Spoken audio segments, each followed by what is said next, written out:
With the re-election of Donald Trump as president, unconventional moves seem to be on the agenda on the world stage. Isn't the sudden storm over Greenland and the Panama Canal an indication of this? Who would have expected that the desire to buy Greenland, long dismissed as absurd, would be revived?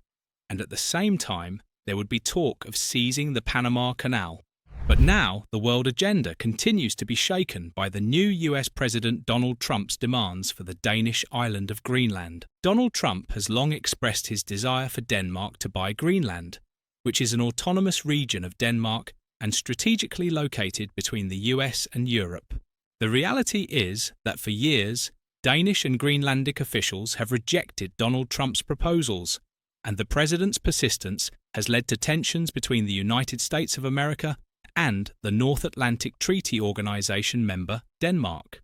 At a recent press conference, Trump said he could not promise that he would not use military or economic pressure to gain control of Greenland or the Panama Canal. US President Donald Trump has repeated his desire to take control of both Greenland and the Panama Canal, and even floated the possibility of using military force. Greenland, by threatening to hit its parent country, Denmark, with tariffs, even refusing to rule out taking the territory over by military force. President-elect Donald Trump is renewing his threats to take control of both Greenland and the Panama Canal, and he's refusing to rule out using military force. The leader of the United States of America also said that people do not even know if Denmark has the legal right to do so. Greenland was also on the agenda in the year 2019, if memory serves. In 2019, Danish Prime Minister Mette Frederiksen told Trump that his offer to buy the island was absurd, and Trump cancelled his visit to the country. Now, with Trump's request to buy Greenland again in the year 2025, a Danish member of the European Parliament has made shocking remarks about the President of the United States of America's idea. We will take a deeper look at the Danish member's stunning reaction, what steps Donald Trump will take in response to this statement, and what the future of Greenland holds. But first of all, please do not forget to subscribe to our channel, turn on notifications, and give us a like to stay up to date with our content. All this is completely free of charge. Let us get started. Anders Vistisen, a Danish member of the European Parliament, made some incredible remarks after President Donald Trump again expressed his desire to buy the island of Greenland. Anders Vistisen said that Greenland has been part of the Danish kingdom for 800 years, that this island is not for sale, and that he told Trump to get the hell out. Vistisen said that being fined by the European Parliament for this statement was a small price to pay for defending Danish national sovereignty. The fact that Vistisen did not worry about the fine and said that his country's interests come first shows that there is a serious reaction against Trump in Danish society. This debate in the European Parliament on the one hand, and Washington's rhetoric on the other. But how far can Trump escalate this fight? For Anders Vistisen, the idea of buying Greenland is not only absurd, but also a clear insult to the people of Greenland and to the Kingdom of Denmark. The member of the European Parliament also emphasised that as good and friendly North Atlantic Treaty Organization allies, they are ready to help the United States of America address its security concerns and military presence in Greenland. The Danish member's comments were the harshest criticism to come after Trump continued to express United States' interest in buying the island. In the wake of Anders Vistisen's harsh words for Donald Trump, the focus now shifts to what policy the new ruling team in Washington will pursue on this issue. What will Trump do against these statements? Will the leader of the United States of America toughen his demands on Greenland in response to the Danish member's remarks? Experts predict that Trump is likely to target Denmark with rhetoric about military action against the island. As we have noted, Donald Trump has not completely ruled out the option of military intervention in the event that no grounds are found for the purchase of Greenland. Such an intervention could cause a major tension between the United States of America and the European Union. It remains to be seen whether Trump has real plans this time in the Washington administration to advance any attempt to seize Greenland. Anders Vistisen, in Denmark's Anders Vistisen, saying "go away" is likely to get on Trump's nerves, But at the same time, the Europeans will have to maintain their spirit of unity in this dispute. The real winners here may be the Russian Federation and the People's Republic of China, which may be able to use their diplomatic propaganda to promote the thesis that the United States of America is attacking even its allies. Denmark and the Republic of Panama, on the other hand, are saying, "We are not colonies for sale or to be handed over." The European Union supports Denmark. Central American countries are on Panama's side. Russia and China are watching from the sidelines and taking advantage. A new global tremor or a short-term diplomatic escalation. It is not yet clear. Experts speculate that the President of the United States of America wants to disrupt the playing field that the People's Republic of China and the Russian Federation have established in the Arctic by seizing control of Greenland. Given the President's repeated statements and calls for national security, it is important to consider what strategic value Greenland might actually have for the geopolitical priorities of the United States of America. In particular, Donald Trump's first thought is that he wants to exploit the natural resources of the Arctic for United States interests. But does Greenland have the structure to meet Trump's Arctic-based economic plan? Greenland's most valuable natural resources lie in its vast mineral wealth, which has real potential to advance its economy. Identified deposits include precious metals such as gold and platinum, a range of base metals such as zinc, iron, copper, nickel, cobalt and uranium, and rare earth elements such as neodymium, dysprosium and praseodymium.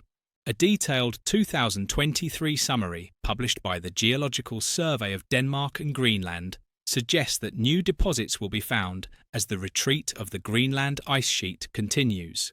This means that the island's natural resources will be fully exposed as the glaciers melt. Greenland's rare earth resources are particularly critical. These elements are important not only for battery, solar and wind technology, but also for military applications. If fully developed, the Kvanefjeld, or Quanasut in Greenlandic uranium and rare earth deposit, would put Greenland among the top producers worldwide. But who controls all these resources? In the 2010s, Greenland's leaders encouraged interest from outside mining companies, including leading Chinese companies, and eventually signed a lease to the Australian company Energy Transition Minerals, formerly Greenland Minerals. The acquisition of a major stake in Energy Transition Minerals by China's Shenghe Resources was a red flag for Denmark, the European Union, and the United States of America, who saw the Beijing regime as trying to increase its global dominance of the rare earths market, while Europe was trying to reduce its own potential supply. The issue was shelved in 2021 when Greenland's parliament banned all uranium mining, halting further development of Kvanefjeld for the time being. In the same year, the government also further banned any oil and gas activity. Predictably, the majority of mining companies subsequently stayed away from Greenland due to concerns that any investment would be jeopardized by future political decisions. But there was one country that did not stay away from Greenland. We are talking about the People's Republic of China again. China's interest in Greenland goes back at least a decade. In 2015, Greenland's Minister of Finance and Home Affairs, Vitus Kujauqitsok, visited China to discuss possible investments in mining, hydropower, port and other infrastructure projects. A firm called China Communications Construction Company bid to build 2 airports, one in the capital Nuuk and one in Ilulissat. Another Chinese firm, General Nice Group, offered to buy an abandoned Danish naval base in northeast Greenland, while the Chinese Academy of Sciences requested to build a permanent research centre and satellite ground station near Nuuk.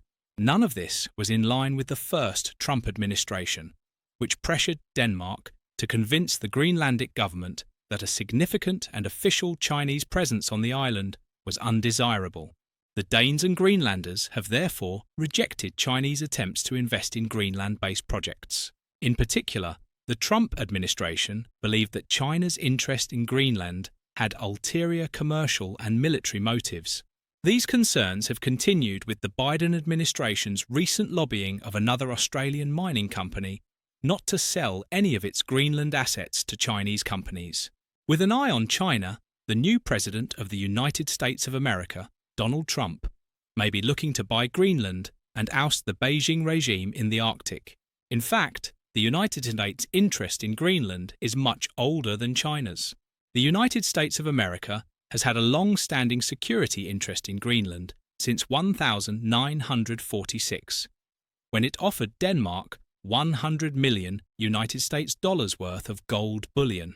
The Danes politely but firmly rejected the offer, and their foreign minister said they did not feel they owed them the whole island. In the early 1950s, the United States built Thule Air Force Base 750 miles north of the Arctic Circle. Originally a missile early warning and radio communications base, it was transferred to the newly established United States Space Force in 2020. The site was renamed Patuxent Spaceport in 2023.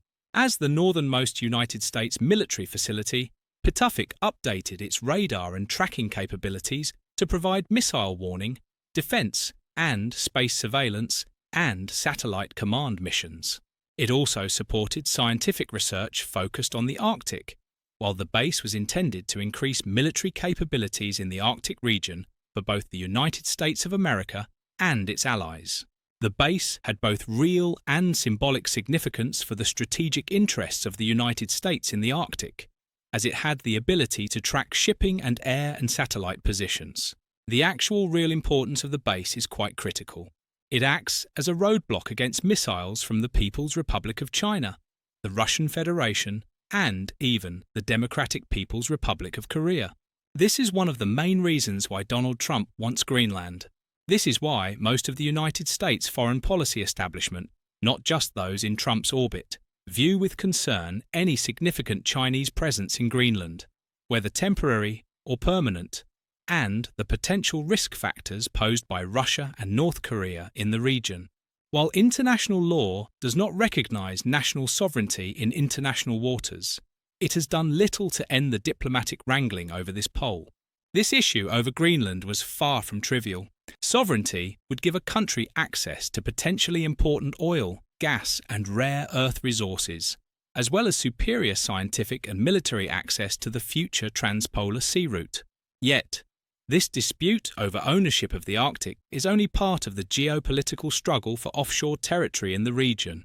While the Russian Federation's increasing militarization of its vast coastal region has been met with North Atlantic Treaty Organization military exercises in northern Scandinavia, the People's Republic of China's moves into the Arctic with Moscow's help have seen the launch of several research stations backed by icebreakers and agreements for research and commercial projects. The Beijing government has also claimed rights to navigation, fishing, overflight, investment in oil and gas projects, and more. The Russian Federation was the most important architect of the Beijing regime's deep dominance in the Arctic. For this reason, the President-elect of the United States of America, Donald Trump's statements that the purchase of Greenland would not exempt economic or military instruments drew critical reactions from officials of the Russian Federation. Russian officials described the development as dramatic and predicted uncertainty and tension in the region. Trump's statements, which mentioned Russian ships everywhere around Greenland, received disapproving feedback from officials and diplomats of the Russian Federation. Dmitry Peskov, the Russian president's press secretary, said that so far they were carefully following the United States' rhetoric on Greenland. Dmitry Peskov emphasized that Moscow is interested in keeping the Arctic peaceful and stable, and that the region is a zone of the Russian Federation's national and strategic interests. While the Kremlin is monitoring Trump's proposals regarding Greenland, Peskov said Moscow believes that the situation is part of Washington's bilateral relations with Copenhagen. Europe reacted very carefully, modestly, quietly, almost in a whisper, Peskov added. The Kremlin spokesman took the opportunity to link the situation to Russia's military actions in Ukraine. Peskov suggested that if everyone emphasizes the need to listen to the wishes of the people of Greenland, then it is probably necessary to recall the views of the people of the 4 new regions of the Russian Federation. On the other hand, diplomats of the Russian Federation in the Arctic countries criticized Trump's statements and pointed to the possibility of instability in the region. Russian ambassador to Denmark. Vladimir Barbin noted that United States attempts to ensure its national security at the expense of the interests of other nations could lead to a further deterioration of the situation in the Arctic, which Russia will take into account in its military planning. The Russian ambassador noted that the future of Greenland should be determined by the will of the Greenlanders themselves, within the framework of Danish law and without outside interference. Russian ambassador to Norway and former senior Arctic official Nikolai Korchunov expressed concern about possible instability and suggested that Trump's proposal could only bring uncertainty and tension to the region. According to the ambassador, Greenland and Denmark are not the only Arctic states feeling pressure on their sovereignty. Korchunov believes that it cannot be ruled out that the Trump administration might show interest in Norway's Svalbard archipelago.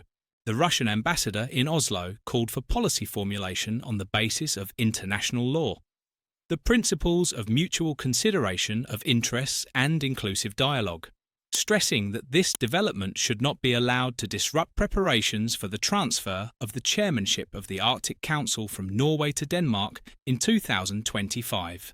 In general, according to Korchunov, the situation could lead to a negative situation with growing instability in the Arctic and growing mutual distrust between the members of the Arctic Council. Russian Foreign Ministry spokesperson Maria Zakharova said it was too early to comment on Trump's Greenland proposal and that they should ask him questions. In some respects, the reaction of officials of the Russian Federation to the Greenland crisis resembles Russia's reaction to the unilateral expansion of continental shelf claims by the United States of America and predictions of rising tensions as a result of this move. But according to war experts, Russia's real reaction is to reassert its own demands in the shadow of the United States Greenland issue. The Moscow regime wants to retain the 4 regions and the Crimean Peninsula during its occupation of Ukraine. Putin's team, pointing to Greenland, argues that the 4 regions and Crimea should remain in the Russian Federation. Although the real issue is between the United States of America and Denmark, Russia's Greenlandic response is likely to be Donald Trump's focus. The leader of the United States of America may warn the Russian Federation about this. Trump could remind the Moscow regime of the economic sanctions. But Donald Trump's current agenda includes the purchase of Greenland Island, which has the potential to cause a crisis with Denmark, as well as the Panama Canal. In addition to Greenland, the leader of the United States of America also wants to retain control of the Panama Canal. Most recently, Donald Trump has for weeks announced his plan to take control of the Panama Canal, the critical 85-kilometre-long waterway linking the Atlantic Ocean and the Pacific Ocean. Mr. Trump accused the Republic of Panama of allowing Chinese troops to control the vital shipping route linking the Atlantic and Pacific Oceans and overcharging American ships. Mr. Trump also claimed that Panama was charging ships from the United States exorbitant prices and warned that if those prices were not lowered after he takes office next month, the United States would demand full, swift, and unquestioning control of the canal. While it is unclear what prompted Mr. Trump's latest obsession with the Panama Canal, some Republicans have long objected to a decades-old agreement that ceded the shipping lane to Panamanian control. When Ronald Reagan ran for president, it was disputed that the people of the United States of America were the true owners of the canal. Donald Trump emphasizes that they bought the canal, built it themselves, and paid for it. Mr. Trump opposes the transfer of its revenues to the People's Republic of China. He complains that Beijing uses the tolls as leverage against the United States of America. Panamanian officials have made important comments on this issue. In a rebuke to Mr. Trump last month, Panamanian President José Raúl Mulino stressed that every square metre of the Panama Canal and its adjacent area belongs to the Republic of Panama. José Raúl Mulino also claimed that ships from the United States of America are not overcharged. The Panamanian president insisted that the fees imposed on ships and navy vessels were not on a whim. Panamanian officials say that all countries are subject to the same fees, but that they will differ according to the size of the ship. Mulino and officials said they were established by the Panama Canal Authority in public meetings and take into account market conditions, international competition, and operation and maintenance costs. But rates have risen recently. This is seen as due to the fact that it is experiencing severe drought caused by a combination of climate change. With water levels in Gatun Lake, the canal's main hydrological reserve, at historically low levels, the authorities have reduced shipping through the canal to preserve the lake's fresh water. But Mr. Trump emphasizes that climate change is only affecting United States ships. He is signaling that the People's Republic of China is behind the situation. The Panamanian government claims there are no Chinese troops in the canal, but CK Hutchison Holdings, a Hong Kong-based firm, manages 2 ports at the canal's entrances. Experts believe this raises competition and security concerns for the United States of America. Experts also suspect that China is using its maritime operations to gather foreign intelligence and conduct espionage. Chinese officials have a different view on this issue. Mao Ning, a spokesperson for the Chinese Ministry of Foreign Affairs, said that they would respect the fact that the Panama Canal belongs to the Republic of Panama. The president of Panama, José Raúl Mulino, has made it clear that the Panama Canal is not for sale. He also stressed that the treaties establish the permanent neutrality of the canal and guarantee its open and safe operation for all nations. Despite these statements, the United States of America wants control of the Panama Canal. Mick Mulvaney, Donald Trump's former chief of staff, has suggested that the provocations are just part of a negotiating tactic to lower interest rates. Experts believe that the neutrality agreement even rules out the possibility of Panama giving special rates to the United States of America. There is a military option, as Mr. Trump has indicated, to take control of the Panama Canal. As president, Mr. Trump could order an invasion of Panama. According to the terms of its constitution, Panama has no army. This could make it easier for the United States of America. However, experts say that Mr. Trump's military option is only an intimidation. You have seen all these recent events. The rhetoric of the new President-elect Donald Trump, first on Greenland and then on the Panama Canal, is likely to inflame the debate in the international political arena. Political experts believe that Donald Trump should first of all resolve the Greenland issue. They predict that Denmark controls the Greenland island, which would bring the United States of America and Europe into a confrontation. If Trump confronts the European Union over the Greenland crisis, it will not benefit either side. However, the leader of the United States of America is expected to make statements in response to the harsh rhetoric of Denmark's European Union member, Anders Vistisen.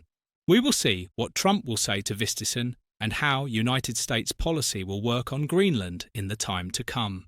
At the same time, we will also see Trump's moves on the Panama Canal after Greenland.